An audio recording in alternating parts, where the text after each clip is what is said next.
विशेष है?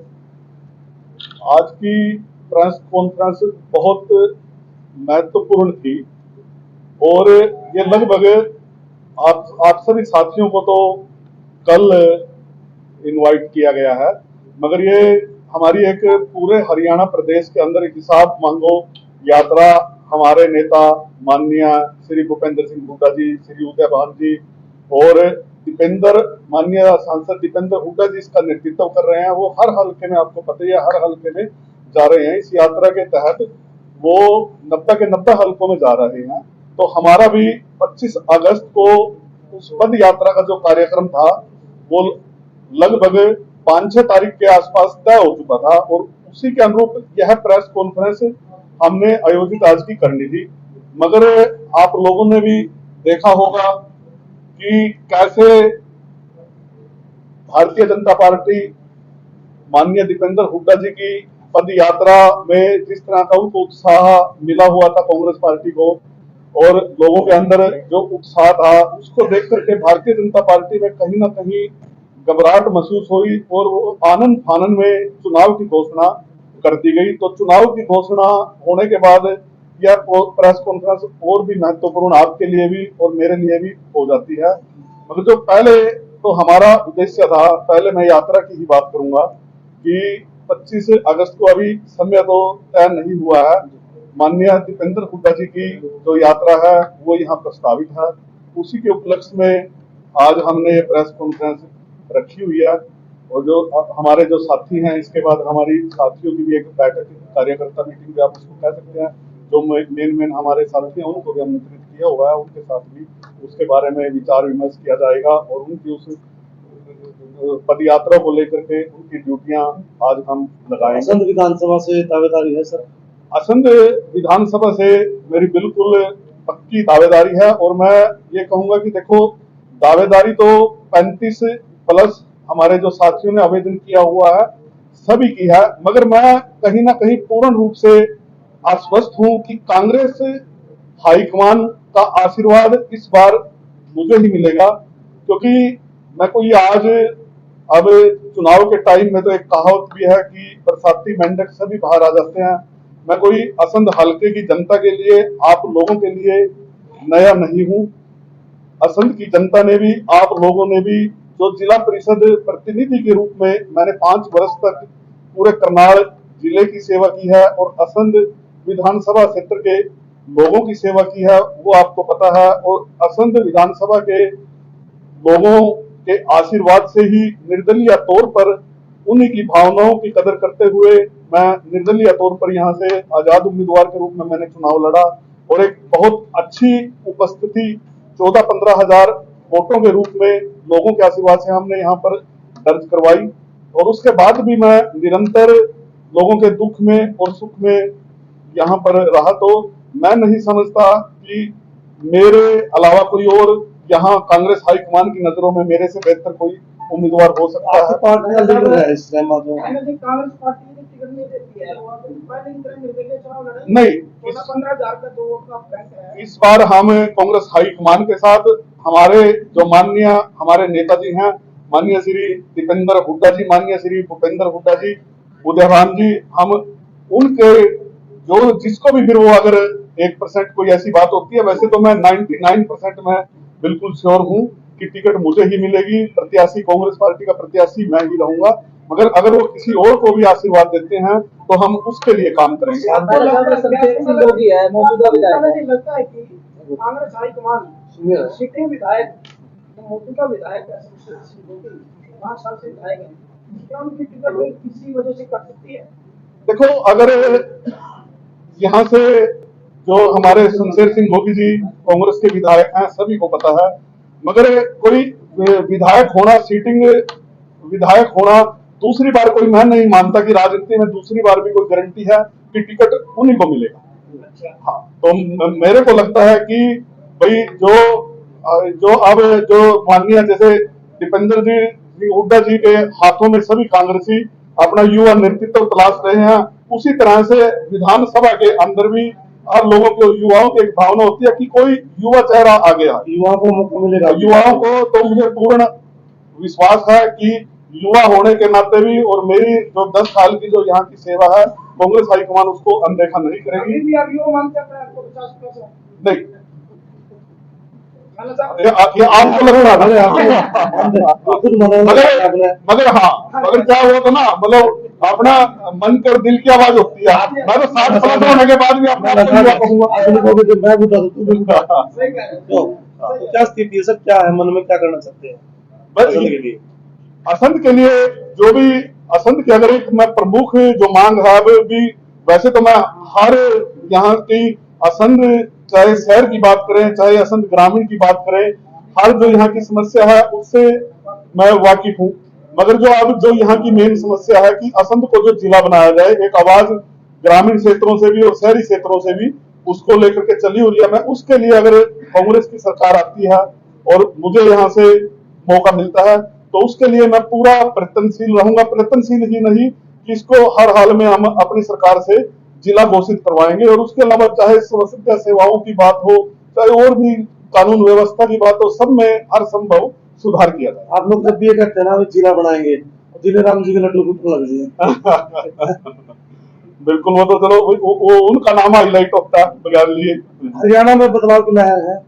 बिल्कुल, आप देख रहे होंगे कि किस तरह से भारी जन सैलाब माननीय दीपेंद्र हुड्डा जी के में उमड़ा हुआ है। और जो 15 सवाल माननीय दीपेंद्र हुड्डा जी ने जो सरकार से पूछे हुए हैं, चाहे उसमें कानून व्यवस्था की बात करें, चाहे स्वास्थ्य सेवाओं की बात करें, चाहे जब हमारे 1 साल तक हमारा किसान धरने पर बैठा रहा और 800 के आसपास हमारे किसान वहां शहीद हुए, मगर किसी भी भारतीय जनता पार्टी वालों ने उनके शोक में कभी कोई 2 शब्द भी नहीं बोले। आज बेशक उनको किसान की भी याद आ रही हो, जवान की भी याद आ रही हो। अगर हम अग्निवीर की बात करें, भाई अग्निवीर जैसी वो ला करके, और चाहे हमारे यहाँ कौशल रोजगार निगम में भर्ती की बात करें, परमानेंट भर्ती ना करके, मतलब किस तरह से नौजवानों के साथ, युवाओं के साथ, किसानों के साथ किस तरह से सरकार ने खिलवाड़ किया हुआ है। एक भी सवाल, उन 15 सवालों में से एक भी सवाल का ये जवाब तो इस पार्टी में महिला साहब रहे भी हैं, तो क्या लगता है आपको, मतलब क्या ऐसा तो आपको मतलब पार्टी दूसरी ज्वाइन की या फिर सिर्फ टिकट? देखो, अगर इस पार्टी की बात करें, मैं बिल्कुल इस पार्टी के कार्यकाल में मैं चेयरमैन जरूर था, आप लोगों ने भी देखा। मगर उस समय अभी अगर मेरा कोई कार्यक्रम होता था, अगर मेरी कोई प्रेस कॉन्फ्रेंस होती थी, तो स्थानीय नेताओं को लेकर के जो उनकी खामियां थी मैं खुद उजागर करता था। सर, हरियाणा मांगे हिसाब यात्रा में कब पहुंचेगी? 25 को 25 माला साहब, आप कह रहे हो कि 90% टिकट आपकी है, 99%। 99 कह रहे हो, तो ऐसी क्या क्वालिटी है, क्योंकि दावेदारी और भी बहुत ठोक रहे हैं, आप में ऐसी क्या क्वालिटी है कि आप अपने आप को 99% मान रहे हो? अगर हम सीटिंग एमएलए की बात छोटे, देखो उनका एक क्राइटेरिया यही बढ़ता है कि वो सीटिंग एमएलए है। अगर उसके बाद जितने भी अगर कोई प्रत्याशी हैं, मैं किसी का नाम नहीं लूंगा, और जिन्होंने आवेदन किया हुआ है उनमें से कुछ साथियों ने आजाद भी चुनाव लड़े हुए हैं, और वो जब उन्होंने आजाद चुनाव लड़ा वो कितनी वोटों के ऊपर थे, और जब हमने चुनाव लड़ा हम कितनी वोटों के ऊपर थे। और दूसरा, जिला परिषद कहते हैं ना कि सत्ता में आने के बाद तो व्यक्ति के अंदर बदलाव हो जाता है। मेरे को भी कॉन्फिडेंस है और मेरे साथियों को भी कॉन्फिडेंस है, सभी को, कि जिला परिषद चेयरमैन के पद पर रहते हुए भी जिस तरह से मैंने साथियों के साथ अपनी अटैचमेंट रखी, चाहे उनके दुख की बात हो, चाहे सुख की बात हो, चाहे उनका जो कार्य की जितनी मेरी क्षमता थी उससे बढ़ करके मैं उनका कार्य करवाता था। और ये सभी बातें और ये सभी रिपोर्टें कांग्रेस हाईकमान के पास हैं। मौजूदा विधायक ने ये भी कहा था कि 4 दिन कांग्रेस में आए नहीं होंगे और टिकट मांगने की कोशिश करते हैं, दावेदारी करते हैं। ये कोई बात नहीं होती ना। ये तो देखो 4 दिन की बात है। मेरे को लगभग, अगर हम कांग्रेस की बात करें तो लगभग 2 साल का जो है, 2 साल पहले मैं यहाँ आया हूँ। ये पता नहीं बात उन्होंने किसके लिए कही होगी, कई साथी, ये मैं भी कह सकता हूँ अभी 1 महीना पहले भी आए हैं, पता नहीं किसके लिए कही होगी या कैसे कही होगी, इसका उत्तर तो वही दे सकते हैं। जेजेपी को कैसे देखते हैं? 4 विधायकों ने कल भी इस्तीफा दे दिया जेजेपी से, और कांग्रेस की ओर उनका आदर्श कांग्रेस का टिकट देगी।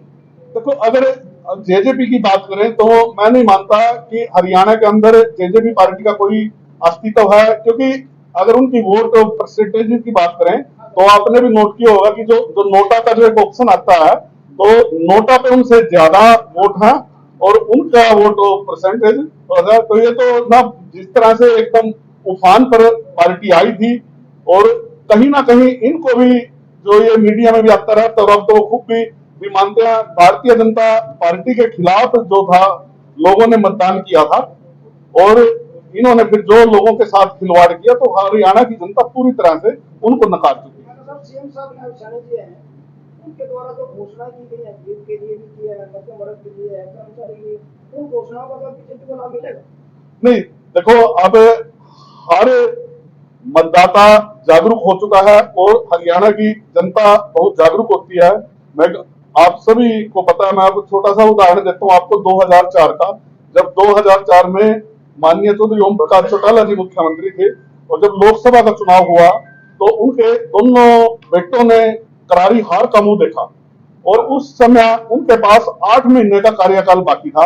तो 8 महीने में आनंद फानन में पता नहीं कितनी घोषणाएं, और समय भी 8 महीने का था, उन्होंने कितनी घोषणाएं की, मगर रिजल्ट हम सबके सामने है कि मात्र 9 सीटों पर सिमट करके वो रह गई थी। वो तो जनता ने जो लोकसभा के अंदर जो मन बनाया हुआ है, वो जो आक्रोश है लोगों के अंदर, वो बढ़ा है, ना कि वो कम हुआ है। उस टाइम जो आंकड़ा था, अगर विधानसभा की बात करें हम लोकसभा के अंदर, तो वो 46 और 44 का था। 46 पे कांग्रेस विजयी रही थी और 44 पे भारतीय जनता पार्टी। तो मैं मानता हूं कि वो 46 से बढ़ करके अब जो विधानसभा में जो आक्रोश और गुस्सा लोगों के अंदर है, वो 70 तक पहुंच जाएगा। कांग्रेस पार्टी आपका अनुमान है 70? हाँ, कांग्रेस पार्टी 70 सीटों के साथ हरियाणा के अंदर सरकार बनाने वाली है। कांग्रेस पार्टी के वर्करों को क्या मैसेज देना चाहेंगे कांग्रेस पार्टी के वर्करों को तो मैं यही इलेक्शन के लिए? चुनाव के लिए यही मैसेज देना था, तो कि बिगुल बच चुका है और सभी साथी चुनाव के लिए तैयार रहे। हमें कांग्रेस पार्टी के लिए, कांग्रेस हाईकमान के लिए, माननीय श्री दीपेंद्र हुड्डा जी के लिए जी जान लगा देनी है। और वैसे तो मैं प्रबल दावेदार हूं, अगर किसी कारणवश कोई भी जो भी यहाँ से कांग्रेस पार्टी का प्रत्याशी हो, हमें सिर्फ हाथ का निशान देखना है, तो उसी को यहाँ से भारी मतों से विजयी बना करके भेजना है। सिर्फ वर्कर को थोड़ी सी मेहनत की जरूरत है, लोग तैयार बैठे हैं। जनता भारतीय जनता पार्टी को सबक सिखाने के लिए बिल्कुल तैयार है, और इस दिन का जो 1 अक्टूबर मतदान का दिन है, बड़ी बेसब्री से जनता इंतजार कर रही थी, और वो दिन आ गया। वोटर्स को क्या संदेश देना चाहिए? वोटर्स को भी मैं यही संदेश देना चाहूंगा कि वो पूरा सोच समझ करके कि जो 10 साल का जो कार्यकाल इस सरकार का रहा है, जिस तरह से अगर किसी किसान ने कोई अपने हक की बात रखी तो किसानों के ऊपर लाठीचार्ज, अगर सरपंचों की देखो, सरपंचों की अगर कोई बात आई, मैं ये आप लोगों के माध्यम से भारतीय जनता पार्टी से यह सवाल भी पूछना चाहता हूं कि 9.5 साल जो उनके मुख्यमंत्री रहे, चीफ मिनिस्टर बदलने के बाद अब जो माननीय श्री नायब सैनी जी हरियाणा के मुख्यमंत्री बने, तो उन्होंने अपनी ही सरकार के फैसले कहीं ना कहीं उनको समझ तो आई कि लोग ठीक थे, मगर वो बहुत उस टाइम तक बहुत देर हो चुकी थी। मगर जनता ने तो उनके उन फैसलों को 9.5 साल तक भुगता ना। जो उनके गलत फैसले थे वो तो 9.5 साल तक जो लोगों पे थोपे गए थे, लोग तो 9.5 साल, चाहे फैमिली आईडी की बात करें, चाहे इनकम आय वाला की बात करें, लोग तो दर की ठोकरे खाते थे ना 9.5 साल तक इनके उन फैसलों के लिए। अब ये भी घोषणा कर दी, अब ये फैसले बदल दिए, तो इससे कोई लोगों का वो जो ये तो जख्मों पे मरहम लगाने वाली बात है। तो जो भी घोषणाएं हैं इनसे कोई असर पड़ने वाला नहीं। की होड़ मची हुई कि बीसी समाज के एक बेटे को हमने मुख्यमंत्री का ताज पहनाया, क्या कुछ कहना चाहिए? देखो ये तो उनका अपना फैसला होता है, और हर जो राजनीतिक दल है वो कहीं ना कहीं अपना हित साधने के लिए, बल्कि ये ओबीसी समाज, ये इस तरह की राजनीति या ये बातें बल्कि सामने नहीं आनी चाहिए, मगर वो तो खुद इसको प्रपोज करते हैं कि इससे कहीं ना कहीं वो समाज को बांटने का काम कर रहे हैं कि ओबीसी को अलग कर दो, एससी को अलग कर दो, जनरल को अलग कर दो। तो मैं नहीं मानता कि अगर इस चीज को वो हाईलाइट कर रहे हैं तो चलो, हाँ भाई, अगर वो हाईलाइट कर रहे हैं तो वो कहीं ना कहीं इसका राजनीतिक लाभ लेने के लिए वहां तक उनके लिए तो ठीक है, मगर इस पे समाज के अंदर इसका क्या प्रभाव पड़ेगा, कहीं ना कहीं समाज को तो 2-3 फाड़ करके रख दिया ना उन्होंने। लगता है कि भाजपा जा रही है, कांग्रेस आ रही है ना? एक मिनट मतलब साहब, अगर कांग्रेस आपको टिकट देती है तो मुकाबला किसके साथ में होगा? नहीं, मैं इस बार जो मेरे को लगता है, अगर कांग्रेस पार्टी हमें जिस दिन हमारा टिकट डिक्लेयर हो जाएगा तो मैं मुकाबला में किसी को नहीं समझता, क्योंकि पूरे देखो हरियाणा प्रदेश के अंदर अगर हम बात करें तो दो ही पार्टी हैं इस समय जो राष्ट्रीय पार्टी है, भारतीय जनता पार्टी और कांग्रेस। मगर अब जहां भी जिस भी हलके में कांग्रेस का प्रत्याशी होगा तो और बराबर में जो भारतीय जनता पार्टी का, मैं नहीं कि वो कहीं टिक पाएगा या हम कह पाएंगे कि वो मुकाबले में है। तो अगर मैं असंध की अपनी बात करूं, अगर असंध से मेरे को अगर कांग्रेस पार्टी जैसे अपना जिस दिन प्रत्याशी बना देगी तो मैं नहीं मानता कि किसी के साथ मुकाबला होगा।